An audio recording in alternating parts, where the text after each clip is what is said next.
Assalamualaikum warahmatullahi wabarakatuh. Rekan-rekan sekalian, kembali kita berjumpa di Jejak Semesta 65 dan kali ini kembali kita berbincang santai bersama rekan Fatur Rahman Fadli, Direktur Eksekutif IDR atau Indonesian Development Research. Kali ini kita angkat tentang rekam jejak 3 capres dalam kaitan masalah dukungan umat Islam khususnya. Nah, karena kita lihat kok agak kontras di mana lembaga-lembaga survei, misalnya Jawa Barat kan Islamnya agak fanatik karena dominasi oleh organisasi, misalnya didominasi oleh organisasi Islam NU juga ada, Muhammadiyah lebih kalau Jawa Barat kan lebih ini ya. Kemudian di ini pernah dipimpin oleh gubernur dari PKS selama 2 periode. Ya, jadi tidak ada hubungan. Jadi dilihat dari latar belakang ketiga capres ini, misalnya Prabowo masih ditempatkan sebagai pemenang oleh lembaga-lembaga survei minimal yang dipublis oleh yang kita ketahui. Kemudian kedua Anies dan ketiga Ganjar. Kalau Anies dan Muhaimin kan ketahuan rekam jejak mereka sejak mahasiswa adalah mereka yang bergabung dalam pergerakan Islam. Muhaimin di PMI, kemudian di Anies Rashid Baswedan di HMI, Himpunan Mahasiswa Islam. Kemudian misalnya di Ganjar itu memang seorang yang lahir dari rahim nasionalis, organisasi GMNI. Tetapi Pak Mahfud juga punya background sebagai seorang Muslim nasionalis dan hidup besar dalam pergerakan Islam. Tetapi kalau Prabowo dengan Gibran kan relatif tidak punya jejak sama sekali tentang kaitan masalah Islam. Jadi kita ada sesuatu yang kita ingin lebih dalam diskusi dengan Pak Fatur Rahman sebagai seorang akademisi, seorang periset dan juga seorang aktivis Islam.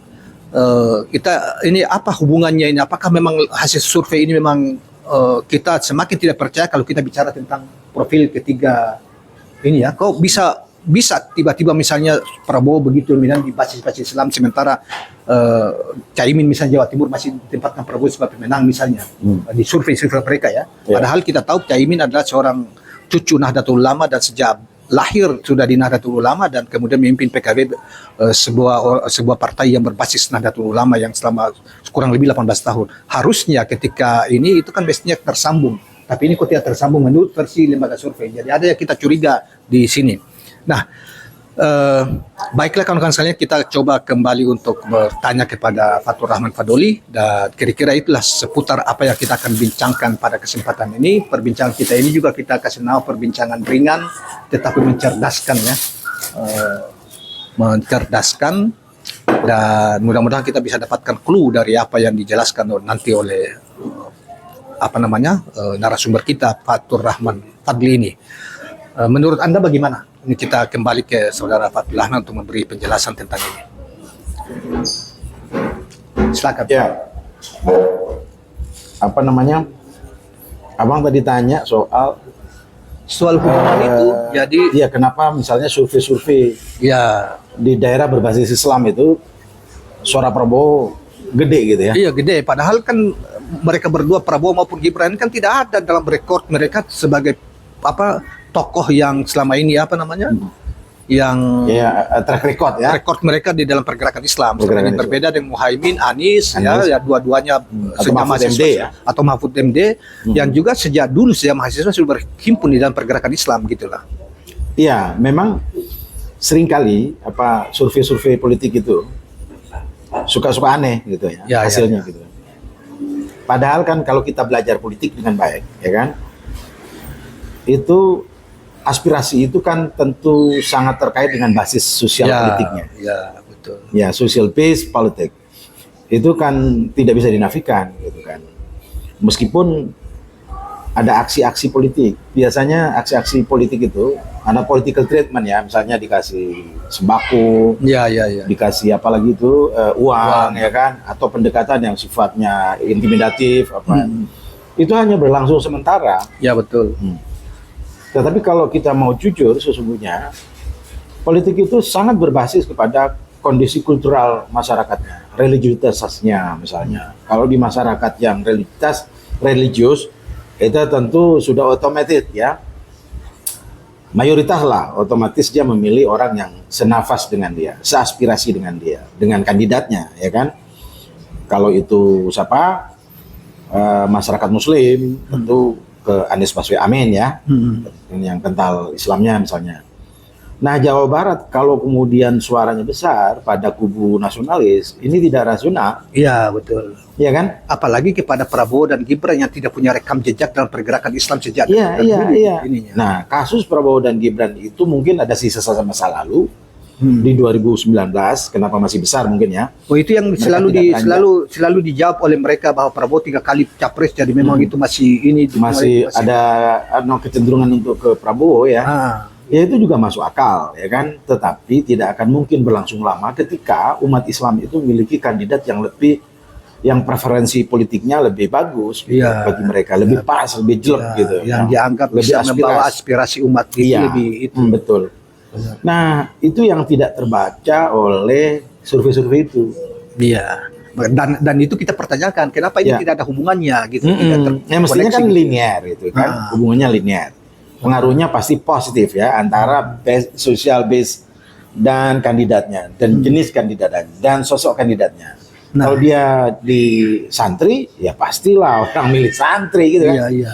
Misalnya Nah, itulah gini Mas, demokrasi. kita ini misalnya tadi saya agak lupa. Tadi misalnya Jawa Barat itu kan dinominasi oleh organisasi namanya Persis. Nah, Persis itu kan relatif fanatik dalam tanda petik dalam Islam gitu ya. Karena itu misalnya Tapi dalam daerah-daerah tertentu juga Persis daerah tertentu itu ya. Iya. Tapi NU juga Di banyak. situ ada juga apa namanya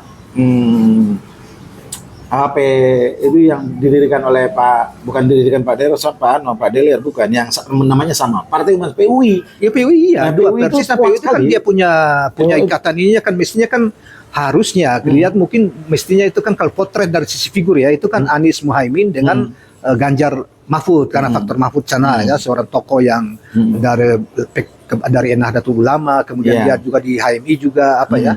Tapi ini kok ke Prabowo kan tidak nyambung dari sisi garis sosial Garis base ideologisnya, sosialnya, ya. ideologisnya gitu. Iya, saya kira apa itu disebabkan mungkin karena sampelnya juga kurang representatif, mungkin bisa saja begitu kan. Kan ketika kita bersama di dalam sebuah RT tertentu misalnya, itu kan kita memiliki peluang yang sama Ya. untuk menjadi sampel, padahal preferensi politiknya berbeda. Iya. Iya kan? Kemudian kita coba ini lagi. Misalnya Kalau pada taraf ini kemudian purposif, ya kan? Oh ini aja, kan ini kan pasti misalnya begini itu juga. bisa Di Jawa berubah Barat itu kan hasilnya. PKS ya. Dulu Prabowo dapat suara banyak juga ada faktor PKS di situ. Ya, PKS ada di PKS dalamnya. dapat Artinya menang itu gitu ya. bukan kerja-kerja. Dan kemudian Prabowo. rata-rata ulama-ulama rata-rata ke sana gitu ya. Oh. Nah, sekarang mereka itu sudah menarik diri. Semuanya ke Anies, rata-rata ke Anies ya. Kemudian termasuk juga PKS kan secara partai juga sudah Iya. ke sana. PKB juga begitu kan. Ya. PKB dulu memang tidak ke Prabowo, tetapi kan Prabowo memenangkan jauh lah. Dan mestinya itu Prabowo itu sebenarnya sudah habis dari sisi basis gitu loh. Nggak ada lagi apa yang dikaitkan dengan Prabowo. Nasionalis ada Ganjar. Prabowo Gibran berarti memperebutkan ceruk nasionalis dan itu bukan terpresentasi di Jawa Barat atau misalnya Jawa Timur yang justru basis NU dan PKB-nya begitu besar gitu. Ya kalau kita bicara tentang ideologi nasionalisme, maka itu lebih kental di kubu Ganjar Pranowo. Ya, kan? Iya. Karena dia didukung oleh PDIP. PDIP. Ya. Karena itu kemudian kalau di basis-basis yang diklaim sebagai sebagai nasionalis itu kubu banteng apa namanya ini kandang banteng nih misalnya Jawa Tengah katakanlah Jawa Tengah, iya, kandang iya. banteng. Sebenarnya itu justru kalau kita selidiki ke dalam ya lebih ini karena saya sudah berkeliling ke situ melihat peta anunya itu apakah memang iya Jawa Tengah itu atau Semarang dan Boyolali dan segala macam itu betul-betul basis banteng gitu. Iya. Ternyata tidak persis demikian kalau kita jeli Gitu ya. untuk melihatnya bagaimana part ya masing-masing bagian kelurahan, desa, kabupaten itu memiliki Variasi. Bahkan di sana di Jawa Tengah itu ada jejak-jejak di Panugoro yang Iya, jelas itu Islami gitu kan. Iya betul. Jadi klaim bahwa Jawa Tengah itu adalah kubu banteng juga tidak tepat gitu. Tapi fakta memang kalau itu oke lah karena dia 10 tahun juga dia Ya, jadi mungkin gubernur karena di sana pengaruh politik ya. sehingga dia lebih besar ininya wajar lah. Wajar. Tapi ini kalau Jawa Barat ini kan hampir tidak tersambung dengan Prabowo termasuk juga Jawa Timur di mana Prabowo sendiri dia pernah jadi gubernur di dua tempat ini yang rata-rata di Jawa Timur terrepresentasi di PKB di mana tokoh PKB, NU dan sekaligus juga ketua umum partai PKB itu nyalon bersama Anies. Kok masih mereka di survei-survei masih propaganda, tanda petik gitu ya. Masih besar, Tapi ya? anggaplah survei itu kita anggap, kalau tidak ini kita anggaplah propaganda lah mereka gitu ya. Mengatakan bahwa Prabowo sebagai pemenangnya di survei gitu ya. Di Jawa Barat juga begitu. Ya sudah, kalau Banten memang beberapa survei mengatakan Anies Ya kalau dari ikatan ideologisnya tidak nyambung, lalu apa? Ya, kan itu, gitu kan? iya, Pasti ada political treatment namanya kan. Betul. Jadi ada upaya-upaya politik yang non ideologis ya, yang kemudian itu bisa mempengaruhi polling. Ya. Berarti Misalnya ya kan, bantuan sosial, ya. Ketika bantuan sosial itu diguyur dulu ke seluruh masyarakat, terutama yang sasar adalah slum area, misalnya kan, daerah-daerah miskin, ya, yang kekurangan minus ya, secara sosial ekonomi, maka setelah itu kemudian muncul survei, ya pastilah bahwa Jokowi bagus, kita puas, bla bla bla bla. Tetapi setelah bantuan itu habis, kan dia akan pasti bicara lain. Iya. Jadi faktor kemungkinan kemungkinan itu benar, Ya. survei itu, walaupun tidak ada hubungan background base sosial dengan Dengan pikiran kandidat dan kaitan masalah lingkungan keumatan, kalau kita bicara tentang umat dengan figur yang bersangkutan, tidak ada hubungannya, tetapi mungkin karena faktor itu. Ya, Tapi itu faktor. juga bersifat sementara gitu. Iya, itu tetap sementara karena ideologi itu selalu memberikan spirit kepada masyarakat ya. Itu tidak bisa habis sebenarnya. Tidak bisa habis dalam waktu dekat ya. Tetapi meskipun demikian, masyarakat yang ideologis itu juga tidak terlalu banyak gitu. Iya. Dalam kaitan masalah bansos itu ya. Ya, kalau kemudian diguyur bansos, maka ideologinya luntur juga gitu loh. Nah, itu yang mungkin dipercaya oleh kubu Prabowo, sehingga kemudian penting baginya mengucurkan bawang merah, kan? Iya. Minyak goreng, Iya, tepung terigu, mie, Indomie, kan? Iya. Dan sejumlah uang itu juga bisa memutar balik kenyataan. Karena jadi tidak semata-mata bisa orang-orang yang susah digaris bawah itu Ya. membutuhkan itu walaupun membutuhkan itu, sementara. ya betul sebentar, ya kan. Nah, disitulah sebenarnya memang ada kaitannya dengan prasyarat demokrasi. Prasyarat demokrasi itu agar orang otonom memilih kandidat tertentu, itu memang harus dua prasyarat. Pertama adalah pendidikan yang baik, ya, Kemudian kesejahteraan. dan kesejahteraan yang mencukupi, sehingga kemudian orang itu bisa mengambil sikap positif terhadap pilihan. Tapi dengan cara misalnya seperti yang beberapa hari ini beredar tentang gambar Prabowo Gibran di minyak goreng, kemudian di beras, Gerindra itu ya. Ya. Mungkin juga beratus-ratus ton itu ini kan yang Disedekahkan, beredar itu istilahnya disedekahkan. Itu kan upaya untuk mempengaruhi orang, itu kan sebetulnya pasti. pelanggaran terhadap kaidah-kaidah pemilu. Iya. Iya kan? Iya. Harusnya itu diinvestigasi oleh Bawaslu, ini tidak boleh karena itu pelanggaran. Tapi dengan cara-cara seperti itu kan sebetulnya merusak demokrasi. Iya. Karena meraih kekuasaan dengan cara-cara kotor. Menurut demokrasi itu kan cara kotor. Iya, cara kotor, ya. Dan melanggar hukum kan. Kalau memang melanggar hukum, seharusnya Bawaslu melakukan itu dengan tegas. Iya. Wong itu juga ada kok gambar-gambarnya jelas, gambar-gambar bukti-buktinya jelas, terbuka sekali ya kan. Betul. Termasuk pemberian uang, Iya, seperti yang dilakukan Logik Miftah itu kan. Iya, logistik ya kan. Itu baik-baik saja mestinya sebelum pemilu, yang jauh-jauh sebelum pemilu. Kalau dikasih bantuan-bantuan begitu, Iya, kok apalagi kalau dia masa kampanye. kalau betul-betul dermawan, maka itu diberikan jauh sebelum kampanye. Iya, dan apalagi ini masa Kenapa kampanye harus kan menunggu? sebenarnya Berarti kan ada upaya, ada niat untuk mendapatkan meraih suara kan? Oke, kita kembali ke soal tadi. Jadi kalau saya mungkin secara teori, tetapi sebetulnya ini juga kalau kita berorganisasi kan selalu begitu dalam masyarakat, dalam komunitas kita misalnya. Misalnya kita di kampus, kita HMI, ada PMI, ada IMM misalnya Muhammadiyah punya, itu kan kita selang cenderung misalnya ada calon-calon calon-calon bisa senat. Itu kan selalu HMI milih HMI. Iya dong. PMI milih PMI. Iya. Ini gitu. Demikian juga. Jadi karena ada backgroundnya. Sama dengan yang ini. Jadi misalnya ada Caimin dengan Anies satu aktivis PMI, NU, kemudian satu aktivis HMI gitu ya, yang lebih cenderung HMI ini kan lebih banyak bergaul dengan Muslim modern seperti Persis, Muhammadiyah dan lain sebagainya. Harusnya umat ini itu kan ke situ preferensi pilihannya, melihat background ke situ. Gitu. Backgroundnya. Okay. Nah, jadi tapi kenapa surveinya survei sana? Jadi kita agak bertanya-tanya gitu kepada lembaga survei ini, apakah ini memang propaganda? Dan banyak orang mengatakan memang itu propaganda, seperti Dokter siapa itu Saganda itu mengatakan itu propaganda aja, benar tidak menggambarkan real. Ya kan Prabowo sudah bilang apa itu survei. Kan dia sendiri sebenarnya sudah mengatakan waktu diwawancara sama TV itu bahwa survei itu bohong katanya, karena dibiayai pasti dia bela. Itu dulu. Itu dulu. Sekarang kan justru menggunakan itu untuk penggiringan opini atau apa segala macam. Iyalah. Tapi kan orang itu kan tidak bisa ini omongan dulu, ini omongan sekarang. Iya. Terhadap satu objek ya. Berarti kan kalau begitu kan tidak konsisten dia. Iya kan? Kalau kemudian survei itu menguntungkan dia, kemudian dia bela benar. Dan bukan bohong. Tapi kalau sedang diperalat oleh dia mengatakan itu benar. Nggak mungkin. Itu dilihat dari konsistensi seseorang ya di dalam melihat sesuatu. Kecuali konteksnya berbeda. Gitu, Bos. Iya, betul.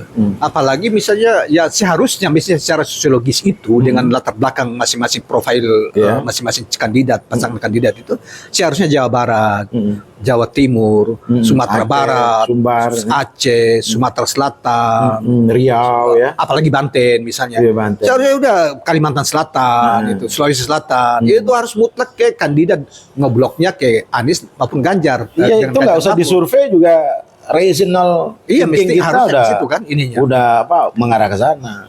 Dan realnya memang kelihatannya mengarah ke situ. Iyalah. Bukan. Iya. Jadi begini ya, di dalam demokrasi itu, di dalam orang memimpin dan dipimpin itu pasti dia mengambil golongannya sendiri. Iya. Lebih banyak. Kenapa begitu? Kan kalau menurut mencari pemimpin itu kan suku Quraisy, orang Arab itu mencari suku Quraisy. Harus dari suku Quraisy gitu. Ibnu Khaldun suku Quraisy loh. Iya. Menyatakan bahwa pemimpin itu berasal dari suku Quraisy. Mungkin suku Quraisy itu yang mayoritas. Jadi begini, kalau kita mencari pemimpin di luar golongan kita, maka dia tidak mengerti betul. Tidak mengerti perilaku, alam berpikir, aspirasi, mana yang dikehendaki dan tidak dikehendaki, mana yang merupakan keinginan masyarakat dan tidak, mana yang dibenci. Ya, apalagi kalau kita kaitkan dari sisi wawasan keislaman di masing-masing kandidat pasangan ini. Kalau kita menganggap bahwa kita bisa menilai secara umum bahwa wawasan keislaman yang paling rendah di antara tiga kandidat ini kan adanya Prabowo Gibran. Ya tentu. Ya sangat terbatas ya, ininya.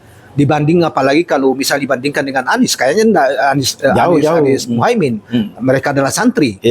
Kemudian ada Ganjar dan Ganjar ini mertuanya NU, P3 mertuanya, kemudian ada Mahfud di situ yang profesor dan lumayan lah ya. Santri juga aktivis Islam gitu.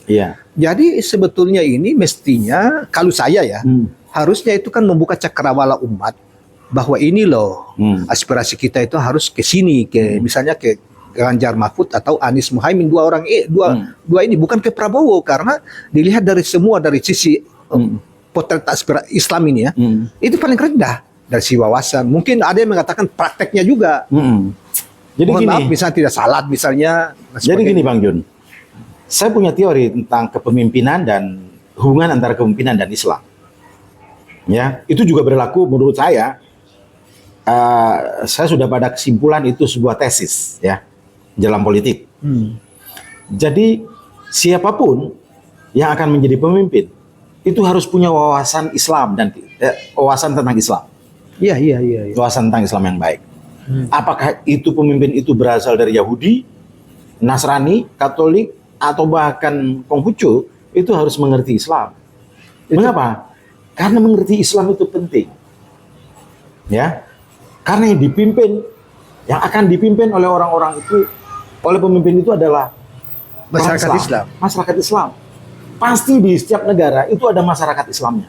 Jadi kalau pemimpin itu tidak memiliki wawasan tentang Islam, maka dia akan salah-salah. Contoh, Dan yang Islam baru-baru. adalah penganut Muslim Ya. terbesar, salah satu penganut Ya. agama terbesar Apalagi di dunia. Indonesia. Apalagi di Indonesia. gitu. Apalagi di Indonesia, wawasan Islam dan aspirasi umat Islam itu harus Karena itu dulu misalnya Snokogronye misalnya oleh Belanda itu disuruh untuk belajar khusus Islam. belajar tentang Nah, itu sehingga dan dia bisa meneliti. menginfluence masyarakat Islam, terutama Aceh waktu itu, ya kan. Nah, itu tesis saya itu. Saya berkeyakinan bahwa kalau pemimpin itu tidak mengerti Islam dan umat Islam, maka dia akan mengalami kegagalan. Contoh, kemarin itu ada seorang perdana menteri ya Prancis itu. Ya, yang anti agak rada lebih terbuka. Sedangkan hanya kalah juga. Gitu. Yes. Termasuk juga di Amerika Serikat Joe Biden sama itu kan. Ya. Kenapa kalau tidak mengerti Islam itu dia tidak akan sukses? Karena yang akan dipimpin itu umat Islam. Dia juga akan berhubungan dengan negara-negara Islam di dunia. Iya. Nah, pandangan-pandangan Islam secara substantif ya, secara fundamental agama ya, nilai-nilai luhurnya itu merupakan nilai-nilai universal. Iya, betul. Nah, karena itu kemudian dia harus menyerap dengan baik pikiran-pikiran Islam. Iya. Pandangan-pandangan makroskopik tentang Islam. Kalau enggak, dia tidak akan bisa mempengaruhi kepemimpinannya. Iya. Dia akan mengalami hambatan-hambatan. Berarti kita bisa ini gitu ya. ketika tidak bisa menyerap aspirasi umat Islam yang dia pimpin. Jadi artinya harusnya kita bisa saya sudah bisa tangkap Iya, ininya. itu bahkan pada titik keharusan loh. Harus paham Islam dan umat Islam. Jadi harusnya memang itu juga seorang pemimpin juga harus paham tentang peta sosiologis maupun tentang doktrinnya. Dan itu akan menimbulkan perilaku politik maupun Aspirasi. pandangan hidupnya Iya. kan, terasa aspirasinya. Dia mengerti aspirasi umat Islam. Berarti dalam konteks ini kan yang bisa mengerti ini kan cuma dua saja pasangannya. Yaitu pertama Anies Muhaimin dalam konteks pilpres ini ya. Yang kedua Ganjar Mahfud. Ya, Kalau Prabowo dengan ini nggak ngerti dari sisi doktrin ajaran. Ya kalau diajak Pak Prabowo mungkin kalau diajak diskusi tentang Islam dan umat Nggak Islam ngerti sama sekali. nggak nyambung dia. Apalagi Gibran. Iya. Terus apa yang diharapkan dari umat Islam terhadap aspirasi mereka kan? Ya itu Kalau itu terserah. disalurkan ke sana. Itu terserah. Kita hanya menganalisa ya. Iya. Terserah. Kan orang memilih itu kan motifnya banyak. Mungkin karena dikasih duit dia kemudian. Tapi itu kan tapi kali itu kan konteksnya itu pelanggaran terhadap merusak demokrasi dan pelanggaran terhadap aturan pemilu di masa kampanye. Iya. Iya kan? Kita tidak betul ada motifnya. Ada juga orang milih memang ada motif begitu pragmatis. Ada gitu banyak. ya. Ada karena memang miskin, karena memang itu mungkin juga diciptakan sengaja dipelihara dalam rangka itu. Iya. Jawa Tengah itu miskin sekali. Saya sudah naik ke saya juga tahu. mana Kulon Progo ke mana ke itu yang kering itu Jogja itu. Apa namanya itu yang tempatnya kering itu gunung-gunung. Saya sudah Iya. Untuk melihat realitas ya. Saya itu sebenarnya dalam rangka riset itu ke sana itu untuk melihat kenapa sih masyarakat di sini kok miskin-miskin gitu. Nah sekarang gini Mas. Kan ternyata dibiarkan memang. Jadi berarti saya bisa menangkap bahwa seharusnya, nggak tahu ada kesimpulan dari situ nanti bagaimana. Jadi seharusnya umat Islam Indonesia itu yang sadar, setidaknya yang mereka yang sadar terhadap politik gitu ya, politik itu mestinya itu rata-rata aspirasinya itu disalurkan melalui ke dua figur yaitu Anies Baswedan dan Muhaimin Iskandar dan yang kedua itu kalau tidak ke Ganjar Pranowo Mahfud MD karena mereka pasti lebih mengerti tentang kehidupan umat Islam dan aspirasi mereka ya walaupun partainya boleh berbeda-beda secara ideologis maupun ini dibanding Prabowo Gibran gimana menurut ini ya sebagai bagian dari begini ya kita harus insafi benar bahwa persatuan Amin itu Anies Muhaimin dan Anies dan Muhaimin Anies Baswedan dan Muhaimin Iskandar itu bagian dari anugerah kita sebagai bangsa. Kenapa bagian begitu? Sebagai anugerah sebagai bangsa. Karena dua-duanya itu berangkat dari latar belakang yang sama, Muslim, satu perkotaan, satu pedesaan. Satu tradisional menurut saya ya. Satu modernis, satu tradisional. Menurut saya keduanya itu adalah dua sayap Garuda Islam Indonesia. Dua sayap Garuda Islam. Yang harus terbang bersama, seia sekata, satu tombol, tap oleh seorang pilot, ya, sehingga dia bisa take off secara bersama. Kalau kemudian dua sayap ini tidak terbang bersama, maka Indonesia mungkin tidak akan bisa maju. Itu tesis saya. Ya. Karena itu sebenarnya merupakan idealisme umat dan bangsa. Jadi sebetulnya kalau kita mengharapkan Indonesia ini maju, Ya, maka kebersamaan atau integrasi antara modernitas dua dan masyarakat tradisional Muslim ini besar ini, ya, kalau bersatu, ya, insya Allah insya Allah bisa stabil. Indonesia pertama stabil secara Ya. politik, Ya. yang kedua akan melakukan kemajuan Ya. lebih cepat, Ya, lompatan lompat kemajuan. kemajuan lebih cepat itu ya. Karena kalau pemerintahnya adalah aspirasinya bagus, bagaimana mengartikulasi kepentingan umat dan bangsa ini, maka dia bisa dengan cepat melakukan lompatan. Lompatan, bukan eskalatif ya. Iya, iya, iya. Selama ini, perubahan-perubahan yang diinginkan pembangunan dalam hal ini karikatif. Tidak pada jantung masalahnya. Iya, iya. Nah, saya berharap kalau misalnya Amin ini menang, maka dia mampu melakukan membangun sebuah peranata-peranata ekonomi yang kuat. Karena kalau umat Islam ini tidak kuat, Negara dia bisa- ini juga akan negara tidak kuat. rapuh. Rapuh secara karena ekonomi fundamental Betul. bangsa ini adalah Islam. Betul. Dan Islam kemudian menjadi faktor integrasi, Betul, betul. faktor integrasi yang baik. Karena itu kemudian kalau umat Islamnya ini berdaya, ya, tercerahkan, kuat secara ekonomi, melek secara politik, dan partisipatif di dalam pembangunan, maka tidak perlu itu badan-badan anti terorisme, karena BNN, iya, tidak perlu. karena itu diperlukan pemimpin yang memahami, punya wawasan tentang Islam, yes. paham tentang umat Islam, sosiologi Yes. umat Islam. Ah. Pemimpinnya harus itu, bukan pemimpinnya tidak paham, bahkan hanya sekadar nempel untuk pemilu saja. Ya. Ya kan? Ya, Ya enggak? kalau pemimpinnya benar, maka ya ini persoalan manajemen saja. Mau nggak menata dari bawah? Fondasinya lebih kuat gitu. Mau atau tidak? Itu saya perkaranya. Karena apa? Resources bangsa ini sangat kaya raya. Bayangkan aset-aset bangsa ini, ya, unsur-unsur logam yang ada di teori Mendeleev itu, ya, kalau kita belajar kimia itu pasti kita akan mempelajari itu, dan waktu saya SMA itu saya menghafal tuh seluruh unsur-unsur ya yang ada di dalam. Itu ada di sini menurut para pakar kimia. Kalau itu uranium ada, tembaga ada, bauksit ada, batu bara ada, nikel ada, ferro ada, semua ada. Garam apa lagi? Ya kan? Iya, iya, iya. Kalau itu kita kelola, kita manage dengan bagus, maka pertumbuhan ekonomi itu akan lebih bagus. Kita akan menjadi bangsa. Saya sampai sekarang itu masih berpendapat bahwa Indonesia akan menjadi the power, apa menjadi negara superpower, asal kita mampu melahirkan pemimpin yang sophisticated gitu. Iya, iya, iya. Yang powerful gitu ya, yang bekerja untuk rakyat, yang pikirannya open ya, open mind ya, yang mampu sistematis, yang mengambil langkah-langkah yang strategik gitu dalam menata bangsa, tidak memperkaya diri, ya kan? Iya, iya. Nah, itu penting itu. Ya. Nah, kalau kita sudah menjadi masyarakat kaya, bangsa yang kaya, itu kan gampang majunya. Gampang majunya. Iya, iya, betul. Saya punya cara itu untuk memberantas korupsi itu dalam waktu cepat. Kenapa? Tinggal psikologi, pakai psikologi saja, panggil satu-satu. Gampang tuh, lihat datanya. Apa pejabat ini cara pantas atau tidak itu? Dia punya kekayaan sekian. Kalau enggak, rampas. Oke, Mas, kita kembali ke soal tadi di akhir ya, akhir aja tentang. Jadi saya sampai kepada kesimpulan bahwa jika bangsa ini yang mayoritas Muslim, data kemarin itu dari BPS itu saya baca statistik ya, Badan Statistik itu 87,3% Muslim Indonesia ya.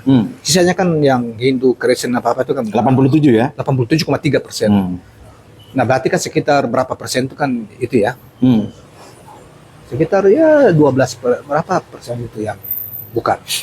Nah, jadi kalau bangsa pemimpin itu mestinya juga mengetahui sosiologis umat Islam, mengetahui juga paling tidak tentang wawasan keislaman, ya kan? Baru dia bisa memimpin dengan sukses tentang umat, ya, bangsa ini gitu ya. Nah, bila tidak paham, agak susah bangsa ini akan maju ke depan gitu. Iya, susah. Apanya? Kalau dia tidak paham, apanya yang mau dibangun? Iya betul. Apanya yang mau di... Palingan dia pelihara lagi untuk bansos-bansos lagi. Itu. Iya. Jadi hanya di jangka pendek, di apa... Kemiskinan itu dipelihara. Nah, dan hanya membangun sekelompok kecil orang yang seperti yang sudah terjadi hari ini, Iya. menguasai 70-an% dari kekayaan negara kita, itu hanya berapa persen dari penduduk Indonesia. Coba ya kalau misalnya Anies Baswedan dan Muhaimin Iskandar berkuasa misalnya, diberikan amanah oleh Allah, maka pakai dong teori ekonomi Islam. Ya. Meskipun demikian sebenarnya teori ekonomi Islam itu belum sempurna lah Iya, sekarang iya. pada prakteknya. Karena perbankan syariah itu juga tidak Iya. masih kapitalisme masih. Nah, itu yang harus dirubah. Jadi paradigma ekonomi itu harus dibereskan secara paradigmatik, dibereskan, kemudian implementasinya secara ekonomi bagaimana gitu. Sebab kita sangat berkepentingan kalau umat Islam ini stabil dalam ekonomi, maka dia akan maju. Dan itu kita bisa dengarkan Bangsa soal ini. kaitan dengan masalah kepemimpinan Islam itu ya. Itu bisa kita seperti Profesor Margarito malam itu bilang bahwa wajah suatu Sangat bangsa tergantung pada pada pemimpinnya. wajah pemimpinnya. Ya. Jadi kalau misalnya wajah umat Islam ini mau maju, dia kita harus memilih pemimpin yang paham tentang Ya, punya rekor tentang Islamnya bagus. pandangan itu sudah jauh-jauh hari 1945 ketika Profesor Supomo memberikan penjelasan terhadap Undang-Undang Dasar 45 itu tentang bahwa undang-undang ini, pasal-pasal ini adalah pasal-pasal yang mati. Semua itu tergantung pada spirit penyelenggara negara. Apa artinya? Pemimpin. Ya pemimpin iya. Kalau pemimpinnya bagus, pasti dia itu akan bagus buat negara. Oke. Jadi buat apa pasal-pasal yang mati? Tapi pasalnya ada ideal, tetapi tidak dikerjakan. Ya. Jadi tergantung pada orang lagi. Nah, orang itulah yang membentuk sistem Nah, tadi saya tertarik. yang meritokratik. Gitu. Tadi saya tertarik yang apa namanya, Mas ini katakan tuh bahwa umat Islam ini kan mayoritas di Indonesia. Karena itu umat Islam ini kalau bangsa ini mau maju, majukan umat Islam. Nah, majunya Tetapi tidak hanya itu umat bukan Islam, berarti umat yang lain tidak dimajukan. tetap ini Itu maksud, tapi kan dia harus mayoritas ada kan, Iya. 87, sekian % kan. Betul. Nah, karena itu juga sangat tergantung pada siapa pemimpinnya. Ya. Pemimpinnya kalau dia tidak punya wawasan Islamnya rendah, tidak paham tentang peta sosiologi umat Islam, aspirasi umat Islam, kan susah. Harusnya mereka. Nah. Jadi umat Islam saatnya sadar memilih pemimpin yang rekornya jelas dan kaitan masalah. Iya dong, smart di ya kan. Islam gitu, di Islam gitu. Fatona kan ada kandidat Islam itu kan, cerdas, amanah ya kan. Ya kita simpulkan Kita begitu minum ya. dulu ya. Oh, sekalian kita simpulkan gitu ya ini ya. Jadi kalau mau Islam ini mau maju, umat Islam maju, bangsa ini mau maju, majukan umat Islam dan pemimpinnya juga punya rekor yang jelas Islam. tentang Islam Ya. dan umat, bukan berarti bahwa Itu yang umat penting yang lain ya. tidak. Pemimpin mengerti Islam dan umat Islam itu penting sekali. Karena kalau pemimpinnya amanah, siddiq, fatonah, Tidak itu akan serakah, melahirkan kewibawaan. Wibawa kepemimpinan itu penting sekali. ya. Ya. Jangan salah. Kalau sekali pemimpin itu tidak berwibawa di mata publik, Apalagi pemimpin yang suka hianat gitu ya. hianat apa lagi? Jadi tidak akan datang itu ridha Allah. Ya. Gak bakalan turun itu hikmah. Iya. Gak akan turun itu maghfirah. Itu kan sama dengan dalam Al-Quran kan disebut walau anna ahlul qura Amanu gitu ya. wattaqaw, lafatahna alaihim barakatim minas samai wal sama wal ardh. ard. Jadi kalau tidak beriman dan bertakwa ininya, dia akan tidak turunkan berkah dari langit dan bumi. Nah, Suatu kaum itu, tapi karena Dan umat ini sangat Islam. tergantung pemimpinnya. Nah itu karena pemimpinnya kan tidak amanah. Bukan tidak Maka itu karena bencana mungkin yang lahir. dia tidak paham Islam, Iya. tidak praktekkan Islam. Mana bisa memajukan negaranya. Jadi jongos iya. Jadi seharusnya Jawa Barat, Jadi Jawa Barat itu mestinya Jawa totalnya Barat, ya itu mayoritas lah. Paling cuma 10% Jawa Timur, Padang, itu kan kalau sekarang ini kan kita lihat kelihatan terjadi migrasi. karena Bang, kalau itu terjadi kalau secara sosiologi politiknya udah kelihatan ya. Antropologi politiknya udah kelihatan. Lalu kemudian survei mengatakan pembelokan itu kan Ya itu nggak make propaganda lah, sense. ya nggak match gitu. nggak make sense. Iya. Itu iri gitu. Iya. Iya kan? Oke. Nggak masuk di akal. Oke. Gitu. Irasional. Jadi kita di situ ya. Ini poin kita di situ ya. Iya. Saya kira perbincangan kita soal ini kita sudahi sampai di sini dan kita sudah bisa tangkap bahwa majunya umat Islam Indonesia itu majunya bangsa ini sangat terkalu kita majukan umat Islam dan itu sangat tergantung pemimpinnya. bukan berarti umat yang lain tidak dimajukan. Iya. Itu Dan garis sangat bawah. tergantung pemimpinnya. Pemimpin itu bisa memahami umat Islam, tahu tentang wawasan tentang Islam, sosiologi Islam, tahu baru dia bisa majukan. Ya. Tapi kalau tidak paham, backgroundnya tidak jelas, hidup dalam pergerakan Itu tesis saya. susah gitu. Iya. Saya sudah mengambil Oke. itu sebagai tesis. Oke. Jadi seorang pemimpin, apakah itu pemimpin berasal dari apa saja agamanya, dari mana saja kulturnya, dia harus mengerti Islam dan umat Islam. Iya, iya, iya. Iya, iya. Oke. Demikian teman-teman sekalian, itulah apa namanya perbincangan saya dengan Mas Fatur Rahman Fadli dari Direktur Eksekutif IDR tadi, dan kita mudah-mudahan menghibur dan bermanfaat. Assalamualaikum warahmatullahi wabarakatuh. Siap ya.